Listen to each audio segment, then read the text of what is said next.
Ya estamos aquí, buenas noches. Vamos con los asuntos más importantes que nos deja este viernes 24 de mayo y que igual quieren saber. Por ejemplo, ya estamos en campaña por las elecciones europeas del 9 de junio. En Burgos, el Partido Socialista defendió que hay que movilizar a la izquierda para que no gane fuerza la extrema derecha. Y el PP pidió apoyo para que su formación impulse el corredor atlántico o el tren directo.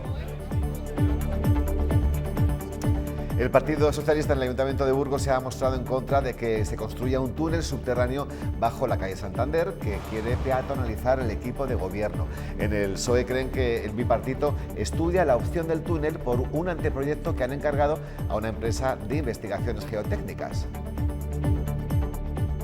Para soterrar 200 metros de calle vamos a necesitar un túnel de por lo menos 100 metros a la entrada de la calle y otros 100 metros a la salida, por lo menos.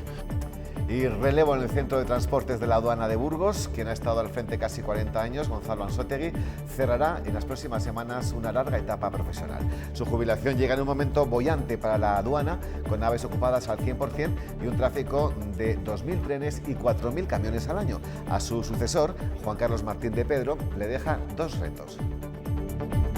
El reto más importante posiblemente que le dejamos al nuevo gerente son dos: la ampliación, el irá llenando poco a poco, y después el tema del puerto seco, que hay que darle una vuelta. Estamos trabajando en diferentes corredores. Y hoy analizan la actualidad para todos ustedes Juan Carlos Aparicio, bienvenido, buenas noches. Buenas noches. Octavio Ganado, ¿cómo estamos? Buenas noches. Gracias a los dos por acompañarnos. Primer asunto, lo veían en el sumario, en el Ayuntamiento de Burgos ya saben que el equipo de gobierno tiene encargado un estudio de tráfico sobre la viabilidad de peatonalizar la céntrica calle Santander. Se ha encargado la redacción de un anteproyecto urbanístico a la empresa Ingema, aunque el bipartito no quiere confirmar la intención de construir este túnel subterráneo que vaya desde la Plaza del Cid hasta la Estatua del Toro, un planteamiento que rechaza el Grupo Municipal Socialista por la anchura de la calle, la antigüedad de los edificios que la flanquean y las rampas que sería necesario abrir. Recuerdan que este mismo debate sobre un túnel se planteó en el complejo del Museo de la Evolución Humana y finalmente se descartó. ¿Por qué se descartó? Primero, porque era carísimo. Segundo, porque era complicadísimo. Y tercero, por lo que digo, porque la rampa de bajada y la rampa de subida generaban una cicatriz en el tejido urbano. ¿Alguien se imagina en serio peatonalizar la calle Santander y que toda la Plaza del Cid esté surcada por una trinchera que la aparta irremisiblemente en dos mitades, a un lado el teatro principal, al otro lado el edificio residencial de enfrente? ¿Alguien se lo plantea en serio? ¿O que a la salida de la calle Santander haya otra trinchera que separa todo el lado de la Plaza de España de todo el lado de la Estatua del Toro durante por lo menos 100-150 metros para peatonalizar 200 metros de calle? Es decir, que mucha obra, mucha inversión para peatonalizar un espacio chiquitito, Juan Carlos. Yo creo que el Ayuntamiento está actuando como se debe actuar, que es con extrema prudencia, porque estamos hablando de una zona muy sensible desde cualquier punto de vista. Por el número de autobuses de servicio urbano que circulan por él, porque sin duda ninguna uno de los ejes reales de funcionamiento en Burgos, porque las experiencias anteriores tampoco fueron las imaginadas cuando se puede ver que el intento de peatonalización, y me parece muy bien ahora que se disponen de los medios que hace unos años no se disponían, de simulación, en este caso de estudios técnicos, geotécnicos del suelo. Por cierto, ahí en la misma calle Santander, yo recuerdo perfectamente cuando se hizo la macroexcavación tremenda del edificio de la Casa del Cordón y no pasaron las desgracias, o muchas de las desgracias que algunos auguraban, en la calle Santander. Otra cosa fue el cambio de los cursos de corrientes subterráneas en la Plaza de la Libertad y en otros lugares. Por sembrar a veces el miedo es porque no se llegó a hacer el soterramiento del ferrocarril en Burgos, porque precisamente la acción en la Casa del Cordón indujo a muchos vecinos a pensar que podía ser tremendo. No se ha hecho tampoco, por sembrar miedos, los aparcamientos subterráneos que el propio Partido Socialista comprometió en la calle Vitoria. Entonces, el que en un sitio se siembre la alarma y otro diga que aquí no pasa nada, yo creo que están actuando con prudencia, y toda prudencia en este tema me parece poca. Pero desde tu experiencia, ¿ves viable, ves que es la mejor solución para peatonalizar la calle Santander? Ahora que tengo opinión personal, porque ya no ocupo ninguna responsabilidad, a mí no me gusta la idea. Pero a lo mejor me convence, yo siempre me he dejado convencer. En el caso que se ha citado de la parte delantera del Museo de la Evolución Humana, lo que suponía básicamente, y eso es cierto, era que desaparecía en buena medida el Espoloncillo, que es otro paseo pues muy querido y muy emblemático de esta ciudad. ¿Por qué? Porque el problema no es solamente entrar en un túnel, sino salir de ese túnel y mantener los flujos de circulación. Y normalmente requieren 2 carriles auxiliares a izquierda y derecha del propio túnel. Yo me dejo convencer, pero me parece también más prudente esperar a que esos estudios que ha comprometido, insisto, con prudencia y con buen sentido, el Ayuntamiento estén sobre la mesa para poder opinar. Y esta gente que lo sabe antes de que suceda, antes de que informes técnicos. A mí me sorprende, por cito, don Óscar Puente diciendo que ya sabía lo que iba a costar la rehabilitación del directo Madrid-Burgos, teniendo encargados estudios. Oiga, por lo menos guarde las formas, espere a que le den los estudios y entonces podremos ver lo que cuesta y cómo es. Octavio, sobre el túnel, hipotético. Sí, sobre el túnel hipotético. Bueno, a mí no me parece prudente pagarle un dinero a una empresa para que haga estudios que pueden hacer instalaciones de la Universidad de Burgos o del propio Ayuntamiento o los propios colegios profesionales, incluso 2 instituciones tecnológicas que funcionan en Burgos y que podrían colaborar con esto. A mí lo que me parece es una forma de repartir dinero, pero bueno, eso ya sabemos que es relativamente fácil desde una administración pública. Vamos a ver, la última experiencia que hemos tenido de construir inmuebles con subterráneos cerca del río Arlanzón ha sido la del edificio de la Seguridad Social, que me tocó a mí como secretario de Estado cuando Juan Carlos Aparicio era alcalde, en el que tuvimos que presentar un modificado de obra al Ayuntamiento para renunciar a la tercera plaza, al tercer piso de garajes, porque era imposible, porque se inundaba, porque Burgos es un valle. Burgos es una ciudad que tiene 20 kilómetros de este a oeste y solamente 2,5 kilómetros de norte a sur. Y ese valle recoge aguas que van a dar al río Arlanzón. Entonces, esa es una experiencia bastante nefasta, pero recordemos lo que fue la rehabilitación de otro edificio que al final tuvo que implicar la compra de un edificio deteriorado por ruina, y que al final se tradujo en la desaparición de un establecimiento hotelero que tuvo que convertirse en aparcamientos. Pero es que hay más. Cuando se instaló el colector debajo de la calle La Paloma, que encofró con un muro de 2 metros de ancho y 2 metros de alto, el colector que surte de agua a todo el oeste de Burgos, se dijo que no iba a haber ningún problema. 20 años más tarde tuvimos que encargar una rehabilitación de la Catedral de Burgos, porque las aguas que había quedado embalsadas por aquella obra habían aumentado el mal de la piedra y habían destruido todas las estatuas que cualquier burgalés puede ver en el transepto de la catedral. A mí me parece, con toda sinceridad, una idea bastante disparatada. Espero que haya estudios técnicos que la justifiquen. No, y los túneles tienen que tener un mantenimiento muy adecuado. Pero es que son túneles, estamos hablando de túneles para que pasen autobuses. O sea, estamos hablando de túneles de 8 metros, en una calle que tiene el ancho que tiene. Todos nosotros conocemos los túneles de Madrid. ¿Dónde están los túneles de Madrid? En la Castellana. ¿Cuál es la anchura de la Castellana? ¿Alguien me puede decir calles en Madrid que tengan la anchura de la calle Santander y que cuenten con un túnel? Lo que ha dicho el concejal Garavito tiene toda la razón. ¿Qué rampa necesitaríamos para abrir ese túnel? La Comisión Territorial de Patrimonio, que no deja poner a un burgalés contra ventanas enfrente de un convento que es bien de interés cultural, ¿va a autorizar a que abran un túnel debajo de la Casa del Cordón? Juan Carlos. La Casa del Cordón, la que sin duda ninguna de ellas tuvo su obra, una obra muy importante que, insisto, actuó, intervino sobre lo que son los distintos cursos de agua de los freáticos de esa zona, pero el caso extremo, el colector de la calle de La Paloma se hizo con Florentino Díaz Reig de alcalde. Y ciertamente la imputación que han hecho todos los técnicos, también se anunció que se va a caer la catedral, hecho que finalmente no sucedió. Sí que es cierto que cuando se hace el relleno del presbiterio de la catedral es cuando empiezan a sufrir los... ¿Y por qué? Porque se mete una gran masa de tierra que absorbe por capilaridad el agua que desciende, porque el agua normalmente tiende a bajar, no a subir, salvo los fenómenos de capilaridad, desde la montaña que es el castillo. Y hubo que hacer, y se han hecho, y bendito sea Dios, distintos colectores y recogedores de agua para evitar que todo el agua que exuda, que sale de la montaña del castillo, ataque a la catedral. Y de ahí vienen los males del presbiterio. Yo hacer otras teorías distintas a las que han hecho los geólogos. Yo tengo aprobada geología en primero de carrera, pero no pasé de ahí. Ahora, si hay gente que sabe más de geología que yo, lo admito. Pues veremos a ver cómo van transcurriendo las cosas. Repito, el equipo de gobierno no lo confirma, tampoco lo desmiente. Hoy lo contamos por la rueda de prensa del Grupo Municipal Socialista, pero el equipo de gobierno no confirma ni desmiente porque yo creo que está negociando todavía con su socio de gobierno, con Vox, que todavía no se ha decidido si apoyar o no apoyar la idea. Pero bueno, eso es son decisiones delicadas y me parece que toda precaución que se tome, tanto desde el punto de vista técnico como político, me parece poca. Pues esto es una ocurrencia de un ingeniero que desprecia la arquitectura. Y no voy a decir más, porque tenemos un concejal de urbanismo que no es arquitecto, que es ingeniero y que piensa que grandes obras de ingeniería son buenas para esta ciudad. Esta es una ciudad que tiene 1200 años y en esos 1200 años ha construido una serie de monumentos que hay que preservar. Bien, pues vamos ya con la campaña electoral para las europeas del 9 de junio, que ya está inaugurada desde anoche. En Burgos, la secretaria general de los socialistas de la provincia y portavoz nacional del PSOE sostuvo que frente a una extrema derecha racista y machista, el PSOE es la opción segura. Y respondió Alberto Núñez Feijóo, que ha dicho que el gobierno de Sánchez será castigado en las urnas en el plebiscito de las europeas.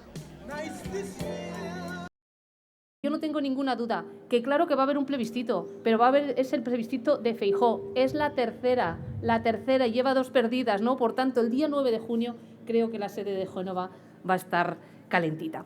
Y eso es lo que nos vamos a jugar el 9 de junio, o avanzamos o retrocedemos. No sé si Esther Peña sabe sumar, Juan Carlos.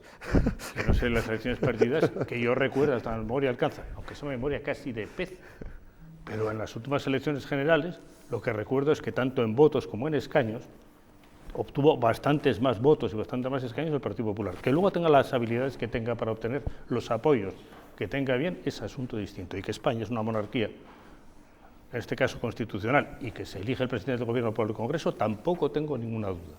Pero hablar de perder, quien precisamente no ha ganado en ninguna de las 3 últimas y ha ido reduciendo el número de escaños, pues resulta sorprendente. Octavio, de nuevo parece ser que la estrategia de tu partido, el Partido Socialista, en esta campaña va a ser alusión en todo momento a la extrema derecha. Bueno, yo creo que Europa siempre ha sido muy importante para los socialistas. En las primeras elecciones democráticas, en las del año 1977, uno de los 3 carteles que tenía el Partido Socialista hablaba de Europa, de que el Partido Socialista era necesario, la democracia en España era necesaria para la integración en Europa, que se culmina con el Partido Socialista. Ya nos hemos olvidado, pero buena parte de nuestro bienestar tiene raíces europeas. No es casual el hecho de que estemos en la época más próspera de la democracia española, de la historia de España, y que eso suceda porque nos hemos integrado en Europa. Y como en otras épocas anteriores que estábamos desconectados de Europa, pues viviéramos en situaciones de más agobio. En este sentido, a mí me parece que tenemos que conseguir hablar de Europa, conseguir hablar de la política agraria común, conseguir hablar de los fondos europeos de resiliencia. Aquí en la Universidad de Burgos sabemos que hay centenares de investigadores que han sido posibles contratarlos por los fondos europeos, que las obras públicas en España se hacen por la solidaridad europea y que si en Europa se imponen mayoritariamente las tesis de la derecha, van a volver a ser las tesis de la insolidaridad y vamos a tener menos recursos las naciones que hemos llegado más tarde a ese despertar de bienestar. Sí, Juan Carlos. Yo le deseo un éxito a Octavio Granados para que logre que su partido hable de eso, de objetivos europeos, y no simplemente a descalificar a quien no está de acuerdo con ellos, con que viene la derecha, que viene la derecha y que viene la ultraderecha, y que la derecha y la oposición es la responsable de todo lo que sucede en España y en Europa. Por cierto, en Europa yo también recuerdo, supongo que con la misma nostalgia que ayer Felipe González, no aconsejo que vean ustedes otra cadena de televisión, pero a veces merece la pena, Felipe González, que se puede considerar el autor de esa integración, hablaba, y lo que hablaba, de la actual presencia europea, y a las pruebas me remito, de ser prácticamente comparables, por no decir superior, el Grupo Socialista y Socialdemócrata al Popular. En este momento el Grupo Popular es el mayoritario y el Grupo Socialista está en una profunda crisis de reducción. ¿Pero no creéis que lo de que viene el lobo a la gente ya le tiene un poco quemada? Bueno, yo creo que todo el mundo... ¿Se ha abusado tanto de esto? Yo creo que todo el mundo tiene lobos, ¿no? El PP es que viene Pedro Sánchez. Pedro Sánchez es el que está destruyendo. Dios me libre, ya está. Pedro Sánchez es el que está destruyendo el campo, Pedro Sánchez es el que está rompiendo España, etcétera. Entonces el lobo del Partido Popular pues tiene el que está hundiendo la economía. Yo no sé de dónde se sacan eso, pero Feijóo cuando habla de la economía no desciende de esa línea, porque claro, ya no puede descender con indicadores, pero dice que se está hundiendo la economía. Entonces, en efecto, yo creo que hay que lanzar mensajes positivos y cuanto más Europa hemos tenido, mayor bienestar hemos tenido. Y nosotros en la campaña, el lema de los socialistas va a ser más Europa. O sea, que ese lema que va a estar, que están viendo ya los burgaleses en centenares de vallas en nuestra ciudad, es porque queremos hablar de Europa. Quienes quieren hablar de otras cosas son, con todos mis respetos, los partidos de la oposición, porque ya no sé distinguir lo que dice el PP y lo que dice Vox, que es prácticamente lo mismo. Pues vamos a ver lo que dice el PP en este caso, que escogió la Plaza Felipe de Abajo para lanzar sus primeros mensajes. Una de sus principales estrategias en esta campaña será la defensa del patrimonio y de las infraestructuras para que Burgos juegue, dicen, un papel relevante y se puedan impulsar proyectos como el del Corredor Atlántico o el tren directo. Y para eso tenemos que cambiar muchas cosas y tenemos que definir un modelo de infraestructuras donde Burgos también tiene que ser relevante y donde las infraestructuras de Burgos, fundamentalmente vinculadas a nuestros ferrocarriles y a nuestras vías de comunicación, mejoren. Y para eso necesitamos el concurso de una España fuerte en un contexto europeo. Reacciones, Juan Carlos, a tu partido. Yo me parece que se hace bien en reivindicar que al menos una parte de los fondos, precisamente europeos, pues ayuden a nuestra agricultura, a nuestras infraestructuras. Hace poco hemos sufrido en nuestras carnes cómo las políticas agrarias de la Unión Europea han movilizado, y no precisamente por satisfacción, a buena parte del campo. Me parece también muy bien, lo digo con toda franqueza, que se vuelva a centrar el campo de operaciones o la mirada en lo que realmente afecta. Y que, desde luego, hay que salirse, antes se citaba, de que ha habido países que han mantenido políticas restrictivas. Bueno, pues esos países, cuando han tenido una crisis tan importante como la derivada de la pandemia, habían hecho hucha, no se habían limitado a endeudarse. Bueno, no creo que sea tan descabellado, y nos han salvado un poco de alguna manera a todos los demás, porque sí que tenían pulmón financiero para poder ayudar. No pensemos que los fondos europeos han surgido de la nada, han surgido de las naciones y de los países que supieron acordar políticas que han permitido encontrarse con ese fondo. Y además añado que a mí me parece que es un poco contradictorio, por no decir mucho, no, defiendo la unidad de Europa y apoyo incondicionalmente a los secesionistas de cada país. Oiga, esto de que coso y descoso, salvo que uno quiera volver a contar la historia de la tela de Penélope, que a mí no me gusta porque me parece aburridísima, pues no me parece lo más deseable. Octavio. Pues voy a decir en dos palabras, en dos frases. Cuando ha mandado a la derecha en España, España ha estado más lejos que nunca de Europa. Y si alguna vez manda a la derecha en Europa, España perderá en Europa. Porque la política agraria común, lo que quieren los agricultores de derechas, alemanes, austriacos y de otros países, es que deje de ser común.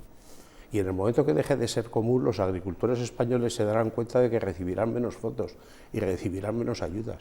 Que el problema no es el tipo de pesticidas que podemos utilizar o que utilizan en otros países. El problema es si tenemos una idea y un proyecto de Europa o la única idea que tenemos es apoyarnos en la extrema derecha que tiene proyectos nacionales contra Europa. Ahora ya sabemos que el Partido Popular quiere formar piña con el partido neofascista italiano que dirige la señora Meloni, que es un heredero directo del movimiento social italiano, que era el movimiento que crearon los... Bueno, pero Meloni no es Le Pen, ¿eh? No, Meloni no es Le Pen ahora. Hace un mes o un año sí lo era. Yo con mayor brevedad incluso, cuando el gobierno socialista dejó de actuar en el año 96, España no hubiese podido ingresar en la Unión Monetaria Europea y en consecuencia tener el euro como última garantía de esa solidez financiera. No se cumplían los requisitos, estábamos lo más alejados en déficit en términos de deuda y en términos de tipo de interés. Se logró resolver y eso permitió la integración en el euro. A mí la afirmación de que nunca ha estado más lejos, perdón, bastante más lejos estuvo cuando no cumplíamos ninguno de los requisitos necesarios para integrarnos en la Unión Monetaria, me parece a mí. Pues vamos, sí. Yo es que me gustaría decir, ¿alguien sabe algún hecho de integración europea que haya protagonizado un gobierno de derechas en España? Porque los padres, perdón. La integración en la Unión Europea, ¿cuándo se hizo? ¿Quién era presidente? Felipe González. Se mencionaba Felipe González. Todo lo demás, los fondos de resiliencia después de la pandemia, ¿quién los ha protagonizado? ¿Quién consiguió los fondos del FEDER aquí? Fue el gobierno Rajoy. El gobierno Rajoy y el señor Aznar lo que llamaban a Felipe González era mendicante, ahora le aplauden, pero entonces le llamaban mendicante porque pedía dinero de Europa. Eso lo volverán a hacer cuando gobierne la derecha en Europa, si tienen mayoría para Juan Carlos, déjame que vaya con Vox yo es que las capacidades y puede responder. Porque también Vox se presenta a las elecciones europeas como la alternativa a las políticas que populares y socialistas vienen acordando en Bruselas. En ese sentido, expondrán durante la campaña su rechazo a las medidas implementadas en materia de migración y medio ambiente. Aprovecha. Metiendo cada vez más ideología verde y ecologista que realmente nada tiene que ver con la producción agrícola o ganadera o incluso la pesca, o normas en las emisiones de CO2 que hacen esas zonas de bajas emisiones que alejan a los ciudadanos de los centros de las ciudades. Bueno, pues Vox tiene que batir a PP y a PSOE de momento. Allá ellos, yo de verdad, siempre lo he dicho, yo me expreso con respeto hacia todo el mundo.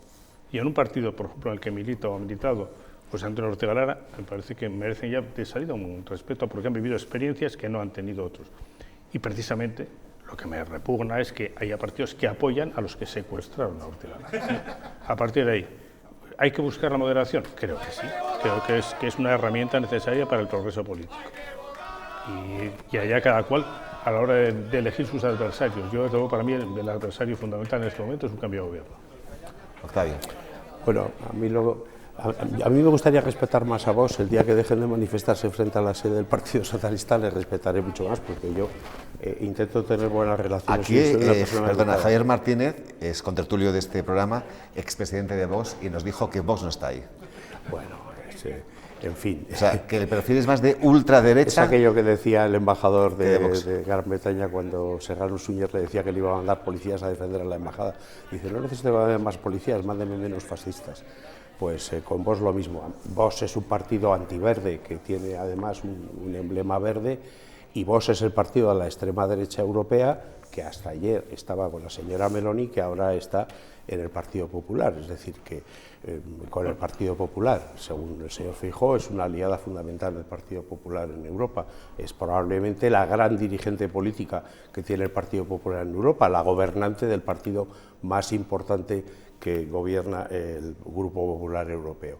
En conclusión, estos señores quieren contaminar más, que haya menos ayudas al medio ambiente, que sigamos teniendo más CO2 en la atmósfera, que el calentamiento global que nos llena de incendios todo el campo burgalés en verano cada vez vaya más.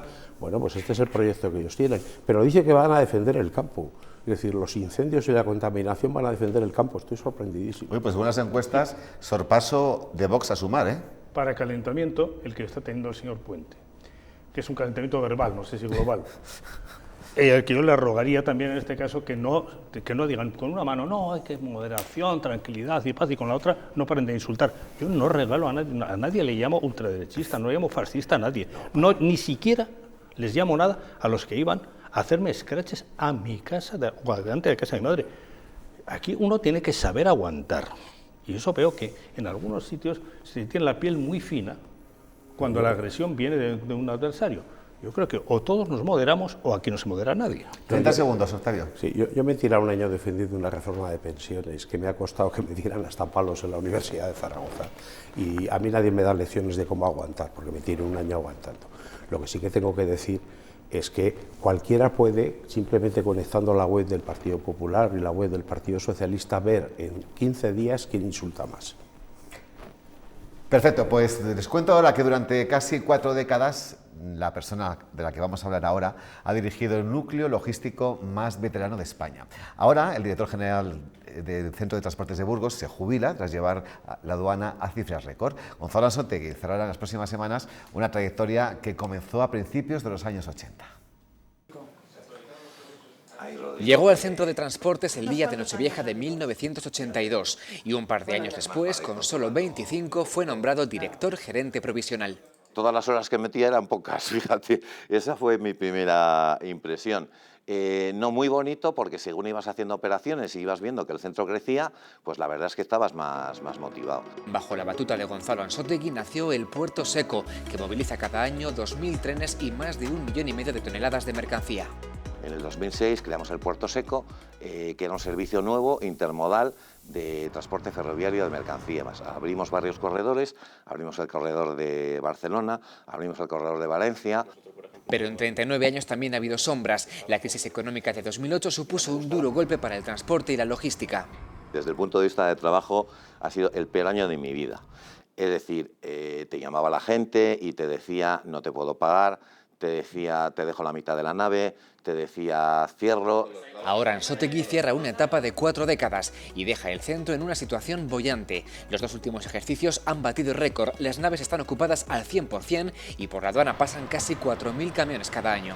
Si no fuera por el equipo que tengo, que es no bueno, muy bueno, y si no fuera por los clientes y los proveedores, no seríamos absolutamente nada. En aproximadamente un mes, Gonzalo Ansótegui pasará página definitivamente tras casi 40 años dedicados al transporte y la logística. Y será nuestro invitado del próximo lunes aquí a partir de las 11:30. Tenemos que despedir a la mesa. Juan Carlos Aparicio, muchísimas gracias. No sin felicitar a Gonzalo Ansótegui, tuve el placer de trabajar con él desde la alcaldía, y felicitarle también por su hija, una excelente colaboradora y periodista que esta casa conoce. Buenas noches. Octavio. Sí, reitero la felicitación, ha sido un magnífico servidor público y desde luego con gente así podemos conseguir muchas cosas en esta ciudad. Gracias a los dos, que descanséis y disfrutad de la Noche Blanca, que va a ser un día maravilloso, prácticamente de verano mañana, que ya teníamos ganas. Y ya nos marchamos, a eso vamos, pero antes, ¿qué nos espera este fin de semana en cuanto al tiempo? Pues mañana sábado seguirán subiendo las temperaturas y hará calor en las horas centrales del día, y el domingo cielos nubosos y chubascos débiles por la tarde. Disfruten, buenas noches.